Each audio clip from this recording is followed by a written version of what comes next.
23 seconds away from the opening bow this morning. Good morning. 4-day losing streak on the S&P 500. Coming into today, we're down by another 0.6% right now on S&P 500 futures. On the Nasdaq, we're down about 0.6%. We were much lower than this a little bit earlier in the session, and that's because of what was happening in the bond market. Take a look at bonds right now. Treasury yields off session highs briefly through 4%, but picking up again now at 4 basis points, 392.45. In the FX market, a euro trying to show some strength. Euro dollar up 0.1%, 97.16, and crude negative 2.1% to 89.25. That's the cross-asset price action. Let's get you some movers. Here's Abby. Hey, John. Well, between rising yields and U.S.-China tech tensions continuing to increase, escalate, we, of course, have the tech wreck continuing. Chips in particular. This is nothing new. We've seen this kind of action day after day between the pre-announcements and the Asian session after those fresh U.S. curbs on China technology or China's ability to gain access to U.S. technology.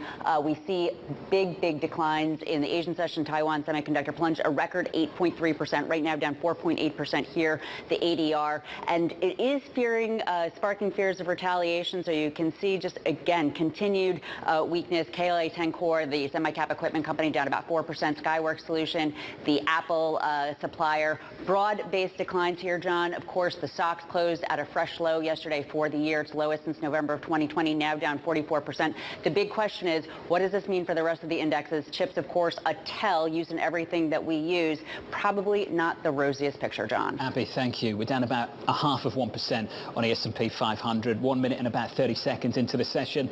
Pretty defensive stuff. The relative outperformance from staples, healthcare, utilities, technology. Here's a line for you. The S&P 500 tech sector lagging the broader index this year by the most since 2002. With more, here's Taylor Riggs. Hey, Taylor. That's not a good year that you want to be mentioning as well, John, when you mention technology. Let's dive into it. When you think about now the NASDAQ and the NASDAQ 100, the biggest of the big tech, now down for 5 straight days. That is the longest losing streak, matching it of this year. So that highlights, of course, some of the recent pressure as we've been continuing to track the path of the Federal Reserve and rates higher.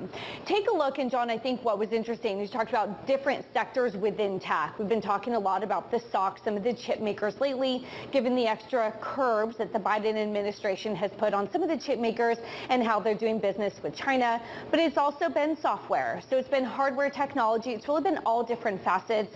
And it hasn't sort of been that traditional software is recurring revenue and it's a potential safe haven. That narrative has changed, and it's been a little bit more of a broad-based sell-off. Matt Maley was out with a killer note this morning. If you take a look at where we are with the technicals, highlighting the S&P as well as the NASDAQ 100, hitting some key technical levels. The NASDAQ here, just the general composite, also looking at some major support levels. When you think about where you are for the lows of the year and trying to hold on to what has been at least some support levels as of late, we'll be watching that into the closing bell. Looking forward to the coverage, Taylor, with you a little bit later. As always, this market's been hammered by rates. This week we turn to earnings. James Athey of Aberdeen has this to say. I'm expecting more cautious and negative guidance on the basis of broad economic weakness and uncertainty and tighter monetary policy. Kelly Lights has more. Hey, Kaylee. Hey, John. Yeah, it doesn't sound great. We are just days away now from JP Morgan unofficially kicking off the start of third quarter earnings season. And the closer we have gotten to that, the more expectations have deteriorated. Back in mid-August, analysts were expecting on average earnings growth for S&P companies of about 4.3%. That estimate is now down at 2.6%. A significant slowdown compared to the 8.4% we saw in Q2, for example, which by and large was a better than feared reporting season. The question is whether we'll see a repeat performance of that. And if you look at the share of S&P members that have topped profit estimates, the trend has been a slow downward one. We have fewer companies beating expectations. And although JP Morgan is the unofficial start of earnings season, it's worth noting we've gotten 21 reports from S&P members already, and the average earnings surprise is negative 3.2%. So more companies are actually coming up short of the bar. It raises a question of whether the bar is still too high, which is what we've heard from a lot of voices here on Bloomberg TV. What a lot of the research on the sell side says is that essentially we have seen downward earning revisions. That is true. That is what we're looking here on this chart, not just the U.S., but globally. It's about 17 weeks in a row here in the U.S. that downward revisions have outpaced upward one. But the narrative is that we still have farther to go, that you need to see more deterioration in expectations as these companies face so many headwinds, including the stronger dollar, tighter monetary policy, and just a slowing growth environment that could hit demand and the ability to pass on higher input costs that remain, John. Kelly, thank you. Building on what Kelly just said there, Will we get the kitchen sink this earnings season in the guidance? Mike Wilson at Morgan Stanley says this: markets often need the engraved invitation from a higher power to tell them what's going on. For bond markets, it's the Fed, and for stocks, it's company management teams. Mike Wilson, I'm pleased to say, joined us right now. Hey Mike, do we get the kitchen sink then from management teams this earnings season? Well, look, this is the question we don't know the answer to, right? We think we know the answer to where earnings are going. We've done a lot of work on that. That's where we have the highest conviction. I think that's where we're most out of consensus, is that 2023 will disappoint. But of course, for markets, the path in which you get there is always the question. And we think that there's plenty of evidence from a top-down perspective to do our analysis to say, hey, why don't we just cut the numbers? But as we said in this week's note, somewhat jokingly, but this is the way it works. The numbers are sticky until companies throw in the towel. People say, well, what's the consensus, earnings for next year? Basically, what they're saying is, well, what is the company management team guidance for next year? And they haven't really given us guidance, so that's why the numbers are always stale until they're forced to make those cuts. And so this is a time of year where companies can decide to kitchen sink it, as I said in the note, where they just throw in the towel, they cut costs and they lower the bar, or they wait until January when they have to give formal guidance for the full year for next year. So it's between here and there. I guess you'll get some of it now. I mean, we're seeing at the individual stock level, we're already seeing that, as Kayleigh was saying, we're seeing some pretty bad earnings already from those who have reported, and they've thrown in the towel. So it's going to be a mixed bag. Our confidence on where we're going is high. Our confidence on the path is low. Mike, just going over that line again, for bond markets, it's the Fed, and for stocks, it's company management teams. Does that imply that you and the team believe there is a part of this market that is further along in the adjustment process? Absolutely, and particularly for bonds, right? So I would say a year ago, the most mispriced market was the bond market, and that's why stocks overshot to the upside, because rates were artificially too low. And we find it somewhat amusing, fixed income investors in particular are the most critical of the Fed, at least that's what we hear, yet they hang on every word. So which is it? Do you don't think they're credible, or you think they're so credible that you have to trade off of their every word? So it's really this weird dynamic. And I would say that bond markets have been chasing the Fed all year. The Fed has done their job. They've aggressively pivoted to a very hawkish regime. Even more hawkish than we expected at the end of last year, and we were probably one of the more negative folks on the bond market. So, I think the bond market is probably there, but unfortunately, kind of like stocks, the bond market needs to be told by the Fed that they're done, right? And that's just the dance we're in right now. It's the hardest part of the cycle to trade. We think we know where we're going in equities. We think yields are probably close to topping, but we got to go through the earnings revision still, which is why you can't say that stocks have bottomed. Let's talk about margins then. One thing the bond market has been pricing over the last several months is the prospect of inflation rolling over in our future. Now, I think what matters to margins, and Mike, you've written about this a million times, is the pocket of the inflation story that sticks and the pocket of it that fades. When you think about what's going to fade here, Mike, from an inflation perspective, and what's going to stick, what does it mean for margins? Yeah, that's exactly right. So we wrote a pretty detailed note this week, in addition to our weekly, around inventory, where we worked collectively with our analyst teams. And I mean, look, this has been a story that we've been talking about for 9 months. We said, look, that it's likely that the bottlenecks, get relieved, and then we'll see too much inventory. And I think where that's most evident is in, some of the apparel stocks, the retailers, where consumer goods kind of across the board. And it's likely that we're going to see outright deflation in a lot of those products as companies have to discount to move the extra product. I think areas where it's going to be tougher to get negative prices is going to be in say housing and rents, at least on a year-over-year, on a sequential basis, but maybe on a year-over-year basis we can get them to flat. And then of course labor.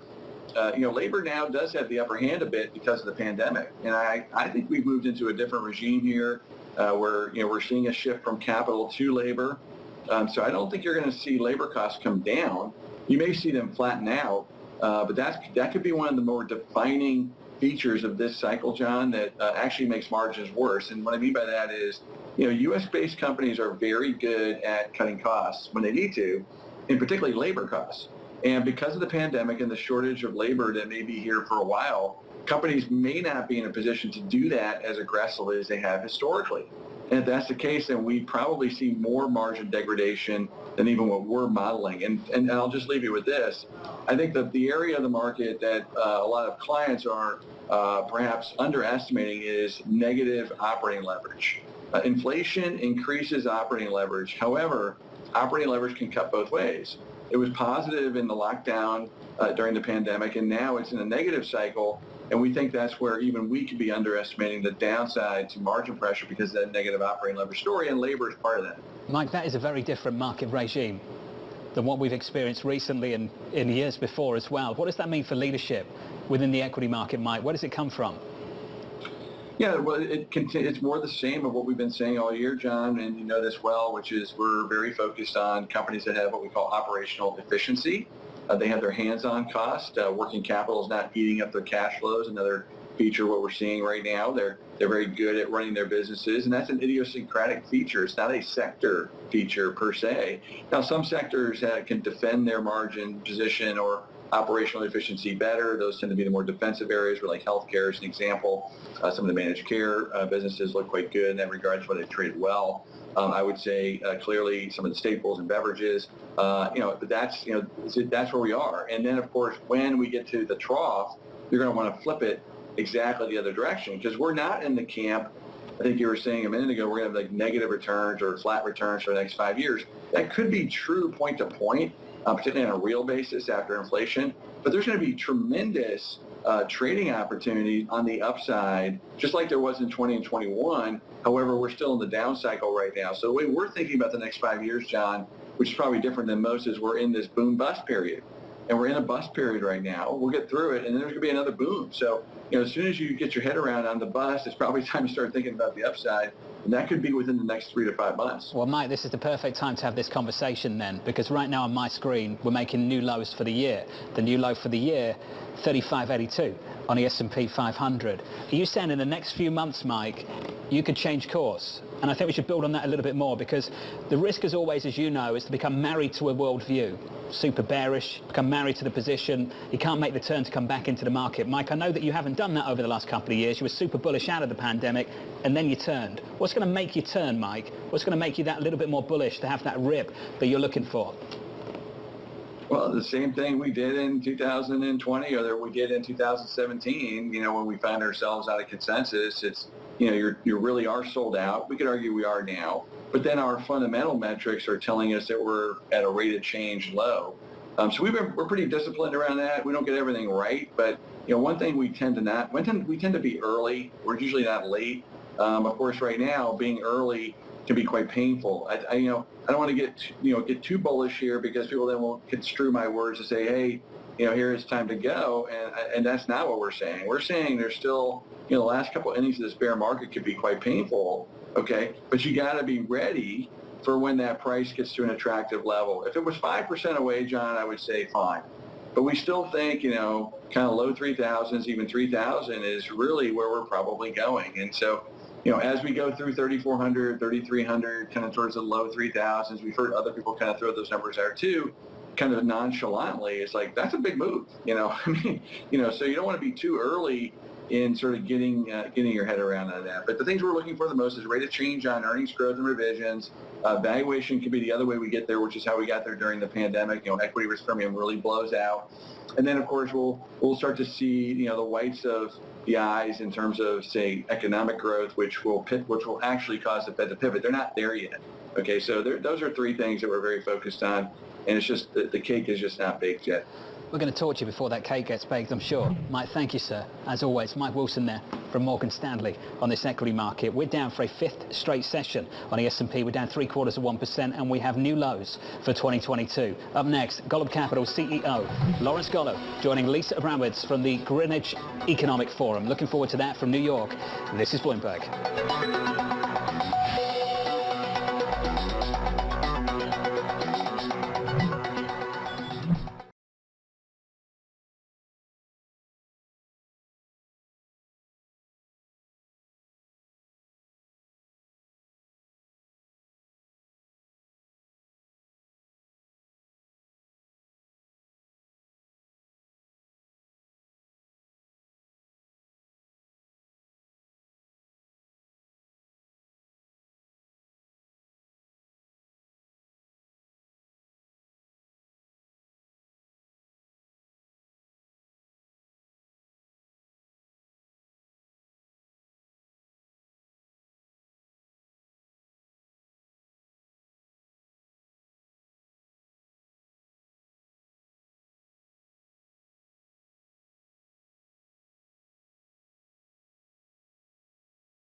A fifth day of losses on the S&P 500, 17 minutes into the session, a new low for 2022. That low is 35.82. On the markets on this story, picking things up now is Lisa. Hey, Lisa. Hey, John. Thanks so much. We are right now speaking with someone who has a real feeling and entrenched in the economic fibers of particularly smaller and mid-sized companies. Lawrence Golub, CEO of Golub Capital, joining us here in Greenwich, Connecticut from the Greenwich Economic Forum. And I'm curious for you, from your standpoint, with a credit focus on smaller companies, as you hear about all of the fear in markets, are you getting more aggressive or less aggressive in your investments? Well, thanks, Lisa. It's great to be here with you. Right now is an increasingly good time in our business. You know, the lending business is cyclical. You want to lend not against the frothy top of performance, and you want to lend not at the most extremely high leverage levels. You want to lend money when companies that are borrowing the money can put it to excellent use. And the economy right now really is pretty good. You can't have a bad economy and 3.5% unemployment. Interest rate sensitive sectors, which are not where we really invest, are having some struggles. But we're trying to be especially active problem solving for our private equity firm clients especially as they have portfolio companies that are growing by acquisition. And I was speaking about this with Jim Zelter. The complication comes when you're lending for 5 years at a time when the economy is moving very quickly. And I'm wondering from your perspective whether that duration has shrunk, whether you're less willing to invest for a longer period of time, as the ambiguity of perhaps 3.5% unemployment now could turn into something vastly different a year or two from now. Well, for us, it's all about margin of safety. It's about margin of safety in terms of how high can floating rates rise before you have interest coverage problems. It's about how many mistakes a management team can make or how many unlucky things can happen. We certainly don't know what inflation is going to be 4 years from now. We run all the models. We do sensitivities. The margin of safety in loans we make today, given the wider range of possible outcomes, we try to make bigger than we would in some other times. That margin of safety, of course, a lender's margin of safety is a borrower's problem potentially. So there's always give and take. Well, that's exactly what I was going to actually ask. How high are yields? I mean, if you're looking at public markets with 10% average yields for speculative grade credit, how high are yields in private markets? So a typical loan a new loan that we would make now would have a interest rate margin of SOFR plus 6.5%. SOFR on a forward curve is going to be 4.5% next year. So you're talking about an 11% floating rate yield in our asset class, which is super attractive because it's first lien, senior secured, and floating rate. SOFR goes to 5.5, that 11 goes to 12.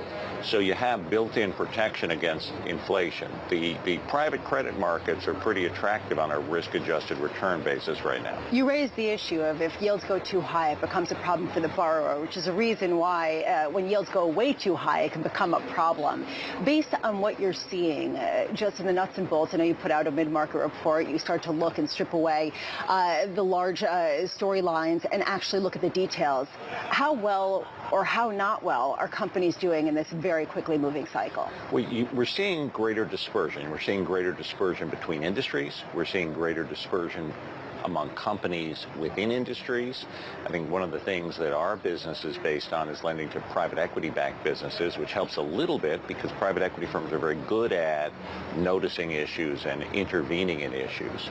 But for sure, as SOFR approaches 4.5%, there's less room to maneuver, especially if a company has borrowed a very high multiple of adjusted EBITDA, and not all those adjustments have come to pass, and all of a sudden they're looking at an 11% interest rate on what was 6 or 7 times adjusted EBITDA, but might be 8 times real EBITDA. I mean, fortunately, this is when your skill as a credit underwriter comes into play. You don't want to have made those loans. Are there certain areas you will not touch right now because the industry is just flat on its back in a way that people might not appreciate?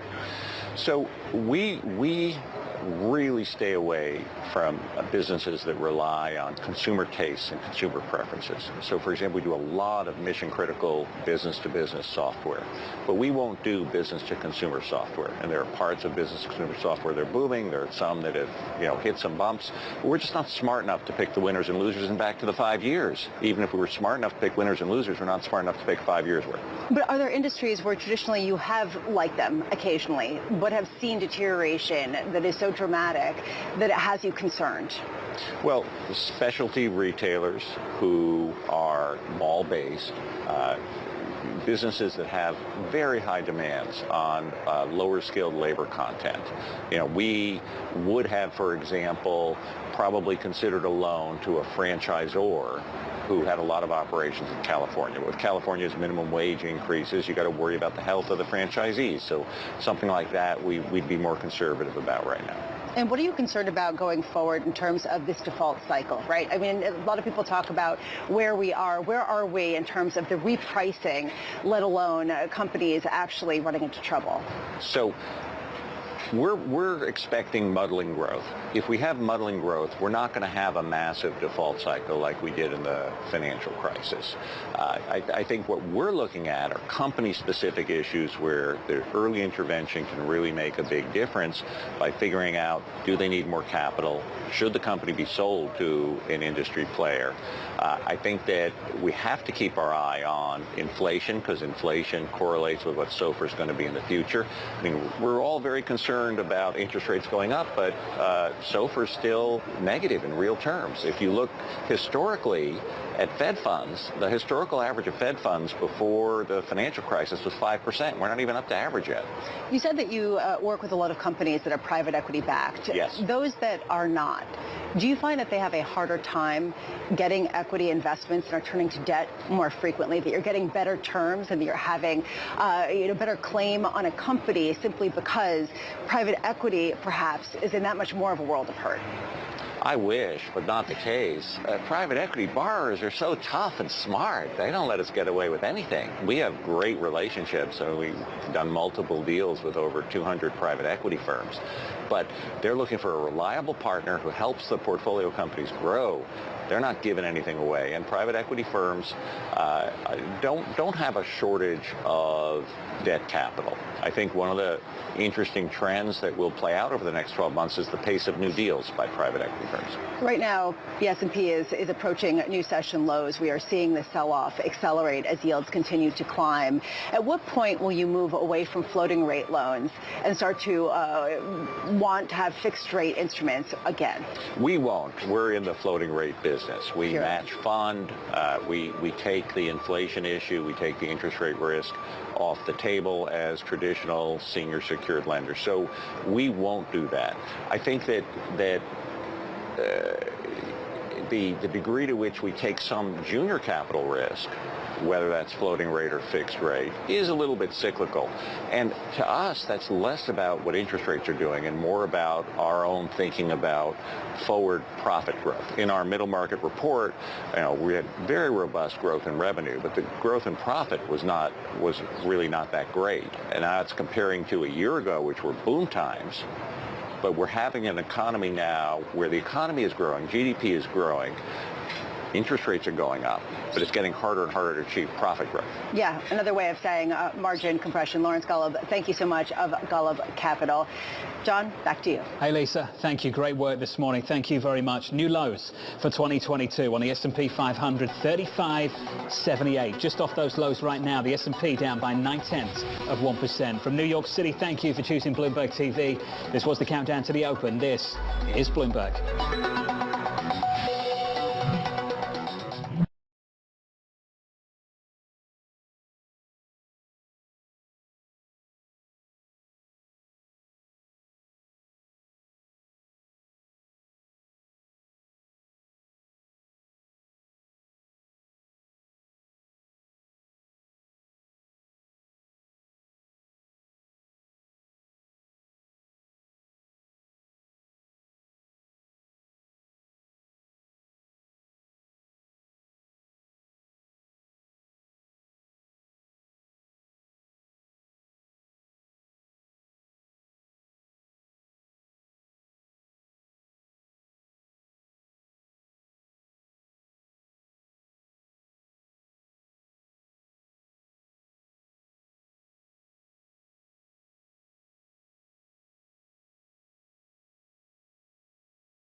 from the financial centers of the world, this is Bloomberg Markets with Alex Steele and Guy Johnson.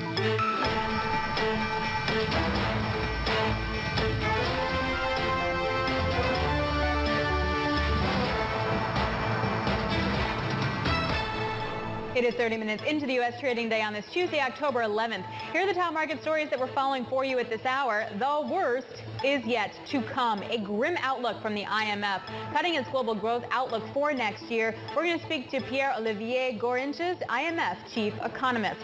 And fire sale prevention. The Bank of England adds linkers to its short-term bond buying program to protect against a fire sale that threatens financial stability, and how the big fish invest. We're going to talk to XPO Logistics, Ares Capital CEO, and Kathy Wood, all live from the Greenwich Economic Forum.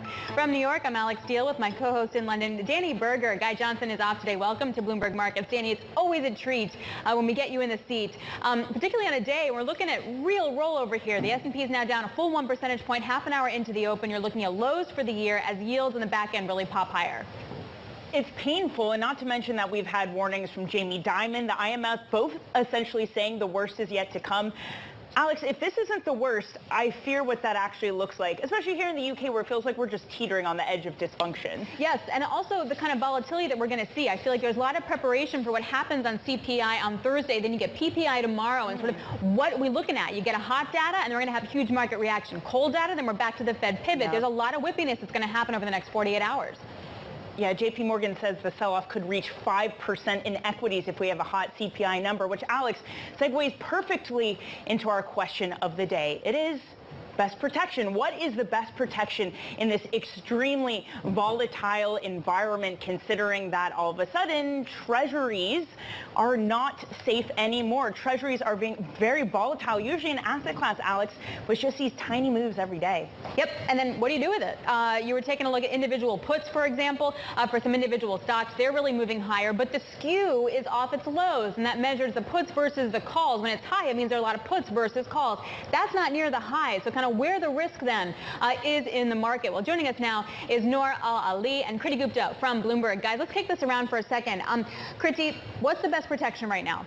Well, I think it's commodities. Well, at least that's been the trade going back a year in reverse. But now a lot of people are actually saying that private credit is the place to go as kind of this perhaps lagging indicator, but one that isn't going to have as aggressive effects that you're seeing in the public market. So that's going to be the place where a lot of money is going to. And you're seeing that in the public markets too. A lot of that cash is being pulled out. We're kind of wondering, is there cash on the sidelines that's waiting to be deployed? Well, not necessarily, because some of that's being deployed in the private sphere, and that seems to be what a lot of people are saying is the best bet right now. Nora, I'll walk me through what you see. Best protection. You know, I agree with Kriti. I'm going to go back to commodities, and I'll even say it's oil, definitely oil. You had OPEC Plus last week cut production in November because they're expecting that reduced demand, but also because they're trying to make a balance between the paper markets and the physical markets.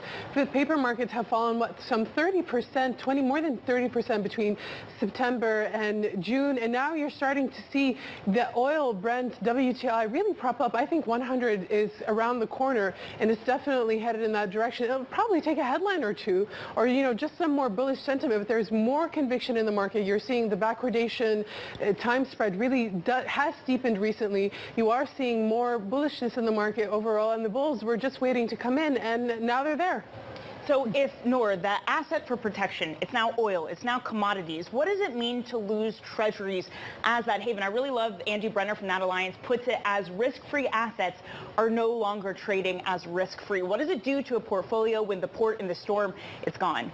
Yeah, and it puts into question, the traditional 60-40% 40 portfolio. And, just if you put a chart of how treasuries have been performing against, S&P 500, you can see that those correlations or those relationships that we've grown accustomed to in traditional history are no longer at play here. It's really a different dynamic. It's very interesting to see the veterans look at the market and think, whoa, okay, let's take a step back. While you see the little bit, the newer people into the markets, the people that are, like me, were born in the 90s, looking at this and thinking, wow, amazing opportunities, It's becoming a lot more interesting. I think treasuries do have more scope to go up, especially at the short end, because you do have a very aggressive Fed. They're dead set on, raising raising rates and taming inflation. That's their mandate, and nothing's going to stop them. Nora, let me tell you, I get criticism all the time for being a 90s baby because we don't know what it means to have borrowing costs above zero. I mean, okay, Guy's not here. I'm the oldest person now on set. It's not cool. When Guy's not here, everyone else is going to call me old. Okay, go ahead.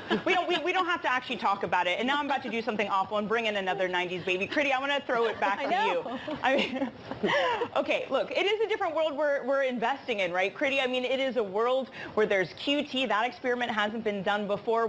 Much has said about the death of 60/40, and it usually has been premature. Considering that we are now in October and it's still suffering, is the traditional model dead?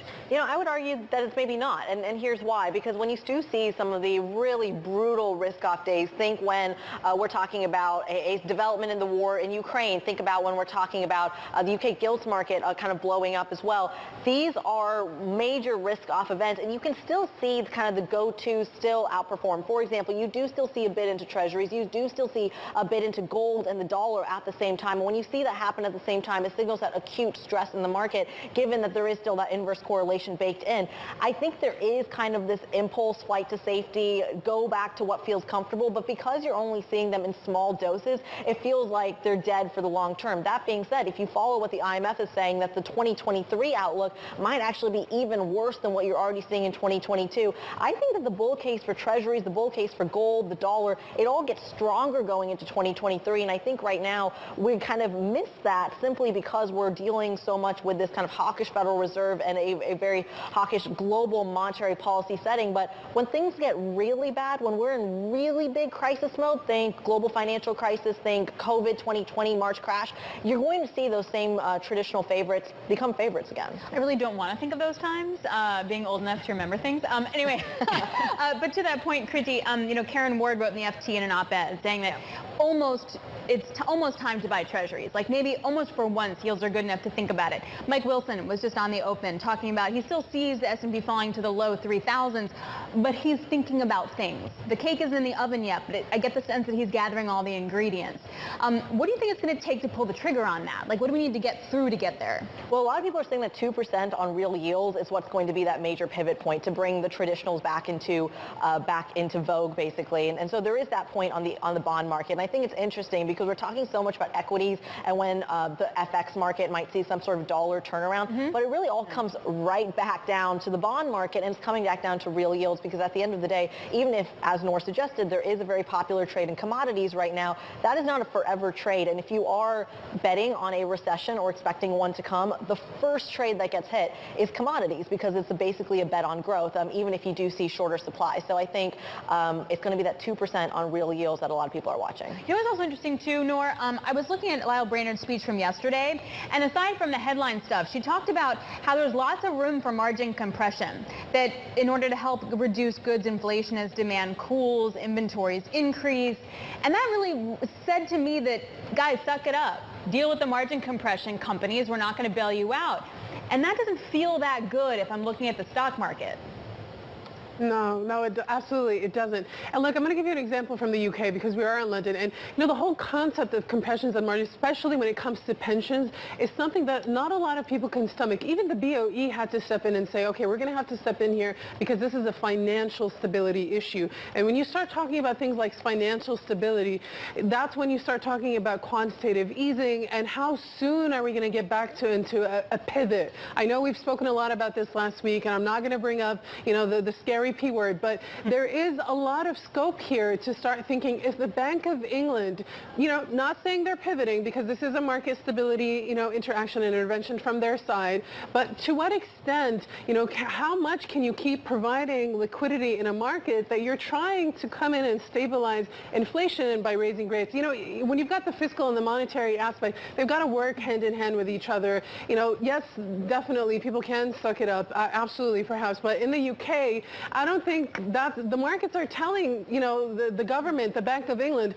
we're just not going to accept it. But this goes back to what we've seen in this market in a BOE intervention, or quickly here. Are we seeing a monetary policy whose now sole purpose is financial stability? Have the goalposts been moved?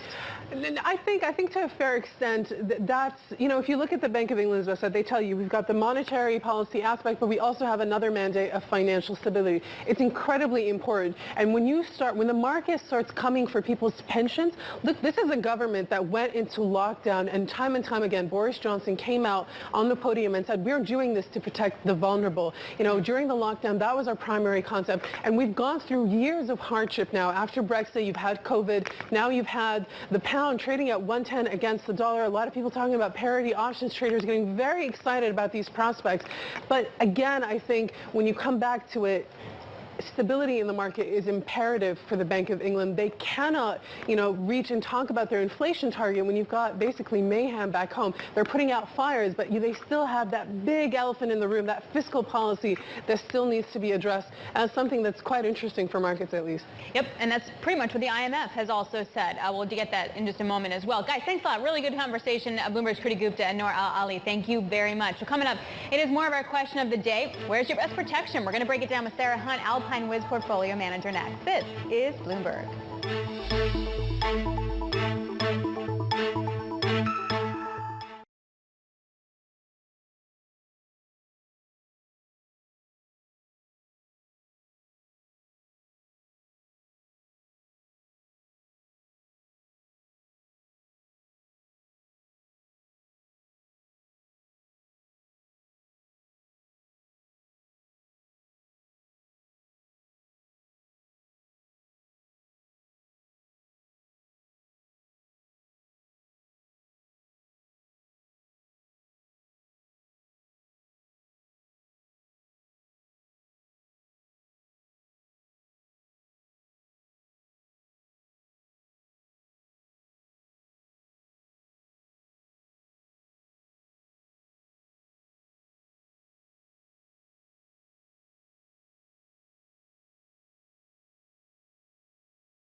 Wall Street prepares for the latest read on inflation. Peak Fed, peak hawkishness. We're getting carried away. The market's been right. Are rate hikes starting to pay off? How long is it going to take to see progress on inflation? Fed just has a long way to go. Instant reaction on Bloomberg Surveillance. Inflation is still sticky. The U.S. economy is still on track. And what it means for the Fed. The data will tell us. I think we're quite a ways away from a pause. This is a Fed that will blame. The prudent thing to do is to ease off a little bit and just have a look around. Inflation in Focus, Thursday on Bloomberg.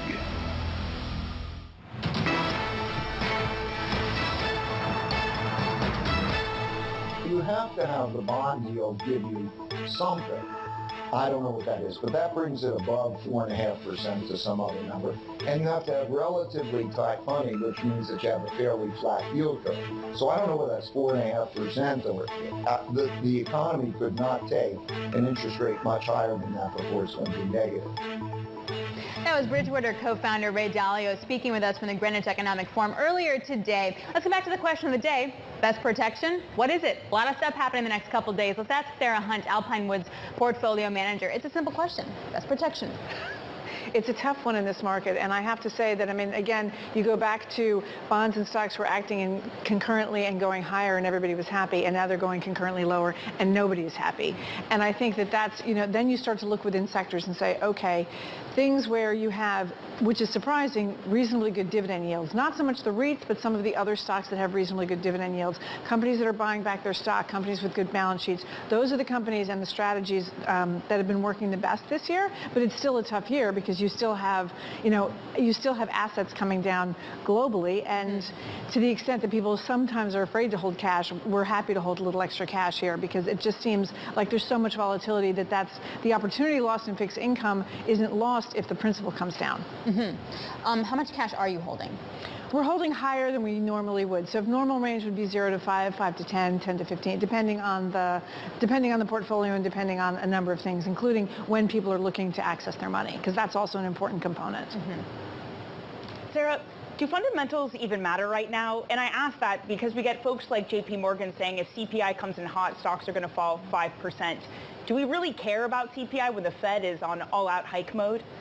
I think we care about CPI because it gives us a window into where the Fed is going to go. So if CPI keeps coming in hot, it takes away the story that at some point the Fed can stop and we can have a pause and see where things go. I think in the end, fundamentals will matter, but right now they're so up in the air. Guidance is very difficult to get. We're going to see what happens in Q3, but a lot of companies are not happy to give out guidance when things are so volatile. So I think that puts a difficulty on the underpinning of earnings. I mean, we've talked about different scenarios in which recessionary earnings come down, and they can come down in different ways. So we don't know yet how much they're going to come down, and until we start to get a feel for that, you've got all these things that's difficult to underpin anything. And with treasury rates all over the place, when the risk-free rate doesn't give you an answer, it's hard to price risk assets off of that. And I think that is a theme that is going to continue into the next few months. Yeah, and I mean, on a day like today, we are looking at the long end getting smoked there. I'm looking at 30-year yields. Those are up 8 basis points. 20-year yields up another 7 basis points. What was once common portfolios has now been upended. Sarah, are we at a time where even things like portfolio theory need to be reconsidered, considering these pockets of volatility where usually there are none? Well, I think we've had such a strange situation, right? You think about the fact that the pandemic, all of us look and say something that happened 2 years ago happened 5 years ago because the last 2 years were so bizarre. I think it's still very difficult to figure out exactly how everything is coming out of the supply chain crunches that we had, which is one of the reasons that we have such high inflation. We also have an energy policy globally, which is trying to transition from hydrocarbons to other fuels, and that's not happening as fast, and therefore we're not investing in hydrocarbons, so we have a shortage of hydrocarbons coming out of that. And we have a whole lot of areas where we just don't understand how all of these things work together, including an aging population in the U.S. that may skew the labor markets in ways that we haven't thought of in the last 10 or 15 years. So there's so much uncertainty under all of the data and which way things are going to go. Are we going to go back to a higher employee participation rate? We don't know that yet. And I think that this is part of where the Fed also has a lot to deal with when they're trying to think this through. Because if you're looking for a weaker labor market, if we don't get it because too many people have retired, then how do you figure out where that piece comes in? Or if actually companies don't fire people, they keep them because of the labor shortage before. Okay, before we let you go though, I want to talk about specific sectors, and one is semis. So PC sales in the third quarter down 20% almost. It was the biggest drop that they've seen since 2 decades of tracking this market, according to Gartner. And talk about getting smoked. Just look at TSMC. Is this a macro huge headwind that has not yet been priced? Do you think it's a DC thing with the CHIPS Act 2.0 basically? I think you've got a confluence of factors, right? So I was buying a new laptop last September and I had to wait 4 months for it. There was a huge amount of people who came through the pandemic managing to deal with what they had and all of a sudden had to replace a lot of equipment. So you have you over-ordered for a while and then now you need to fix that. And you layer that on top of a slower economy and a trade war. And I think you've got a whole bunch of factors that are coming together that are making this sector difficult to invest in. Difficult to invest in, title of my book for this year and last year and maybe the year before. Sarah, it's so great to speak with you today. Sarah Hunt there of Alpine Woods Portfolio Manager. Now, coming up on the show with Alex and me, President Joe Biden's virtual meeting with G7 leaders on Ukraine support has wrapped. We'll get the highlights next. This is Bloomberg.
Time for the Bloomberg Business Flash. A look at some of the biggest business stories in the news right now. I'm Lisa Mateo. HSBC is ramping up its deal-making program, even as it's spent the past 6 months fighting calls from its largest shareholder to split up. The London-based lender expects to increase the amount of acquisition it makes in the coming years. That's a person familiar with the company's thinking says.